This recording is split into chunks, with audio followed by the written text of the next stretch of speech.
അപ്പോൾ ഇതിന്റെ writer Joji Thomas, എൻ്റെ ഒരു അറിവ് ശരിയാണെങ്കിൽ അദ്ദേഹം ഇൻഫോ പാർക്കിൽ IT ഫീൽഡിൽ ജോലി ചെയ്തിരുന്നതാണ്.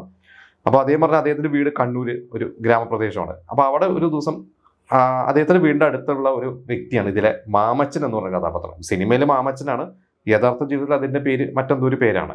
അപ്പോൾ ഈ മാമച്ചൻ എന്ന് പറയുന്ന ഒരു വ്യക്തി ഓരോ വർഷവും ഓരോ പാർട്ടിയിൽ ചേരും, എലക്ഷൻ നിൽക്കും, പരാജയപ്പെടും. പക്ഷെ എല്ലായിടത്തും ഇങ്ങനെ ഓടി നടക്കുന്ന ഒരു കഥാപാത്രമാണ്. അപ്പം ഒരു ഭയങ്കര രസികനായിട്ടുള്ള ഒരു കഥാപാത്രമാണ് ഇദ്ദേഹം ചെറുപ്പം മുതൽ കാണുന്നതാണ്.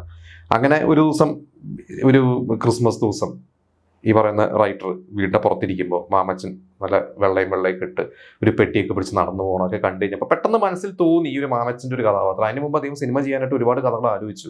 പക്ഷെ മാമച്ചൻ്റെ ഒരു ക്യാരക്ടർ കിട്ടിക്കഴിഞ്ഞപ്പോൾ അത് വെച്ചിട്ടൊരു ഒരു ക്യാരക്ടറിനെ വെച്ചിട്ടൊരു വൺ ലൈൻ റെഡിയാക്കി. അപ്പോൾ ഈ നമ്മൾ അതിൽ കണ്ട അജു വർഗീസിൻ്റെ കഥാപാത്രം, ടിനി ടോമിൻ്റെ കഥാപാത്രവും, ആ ഒരു നമ്മുടെ പഞ്ചായത്ത് പ്രസിഡന്റ് കഥാപാത്രവും, ആ വീണ എന്ന് പറഞ്ഞ ആർട്ടിസ്റ്റ്, ഇത് ആ ഒരു കഥാപാത്രമൊക്കെ അദ്ദേഹത്തിൻ്റെ മനസ്സിൽ വന്ന് അങ്ങനെ ഒരു സ്ക്രിപ്റ്റ് ആക്കിയതാണ് ഈ പറയുന്ന വെള്ളിമൂങ്ങ എന്ന് പറയുന്നത്.